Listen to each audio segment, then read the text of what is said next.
Assalamualaikum warahmatullahi wabarakatuh. Perkenalkan, nama saya Kiki Agustiawan. Saya adalah mahasiswa Hukum Keluarga Islam semester 4. Di sini saya akan menghafal 5 kaidah fikih dan 5 kaidah fikih hukum dalam hukum keluarga Islam untuk memenuhi tugas mata kuliah Qawaid Fiqhiyah yang diampu oleh Bapak Toha Andiko. Pertama, al-umuru bimi kosidiha, yang artinya setiap perbuatan bergantung pada maksud atau niat pelakunya. Contohnya, apabila seseorang berkata, saya hibahkan barang ini untukmu selamanya, tapi saya meminta uang 1 juta rupiah.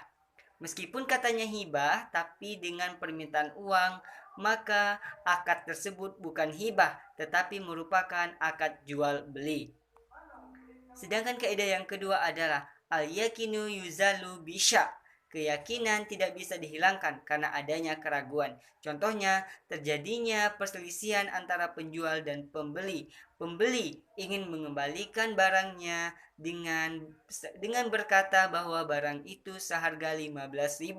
Sedangkan penjual berkata bahwa barang tersebut 20.000. Maka yang dianggap yakin adalah harga barang penjual. Sedangkan kaidah ketiga adalah al-masyaktu tajlibu atasyir. Kesulitan atau kesukaran itu dapat mendatangkan atau menarik kemudahan. Contohnya, seseorang yang meminjam barang kepunyaan orang yang dikenalnya, kemudian barang tersebut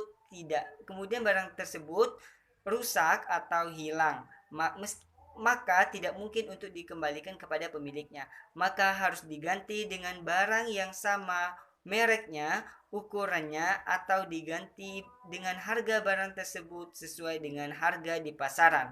Sedangkan yang kaidah keempat, dororu yuzalu, kemudorotan harus dihilangkan. Contohnya, larangan menimbun barang-barang kebutuhan pokok masyarakat, karena perbuatan tersebut dapat mengakibatkan kemudorotan bagi masyarakat. Sedangkan kaidah yang terakhir, haratu muhakkamah, yang artinya adat kebiasaan dapat dijadikan rujukan hukum. Contohnya, transaksi kurs mata uang SAP. Penyelesaian transaksi tersebut diadministrasikan sampai 2 hari kemudian setelah transaksi. Hal tersebut dibenarkan. Baik, di sini saya akan melanjutkan 5 kaidah fikih dalam hukum keluarga Islam. Kaidah yang pertama adalah aslu fil laib doi tahrim, yang artinya hukum asal pada masalah seks adalah haram. Contohnya, pemuda dan pemudi haram melakukan seks di luar nikah. Akan tetapi berbeda halnya apabila pemuda dan pemudi telah melakukan akad nikah, maka menjadi halal apabila melakukan seks. Sedangkan kaidah yang kedua adalah la yasiha wasiyatu bikul limal, yang artinya tidak sah wasiat dengan keseluruhan harta. Contohnya, Utsman yang memiliki harta 10 triliun, maka tidak boleh mewasiatkan harta tersebut semuanya, karena maksimalnya hanya 1/3. Jadi batasannya yang dapat diwasiatkan adalah 3 triliun.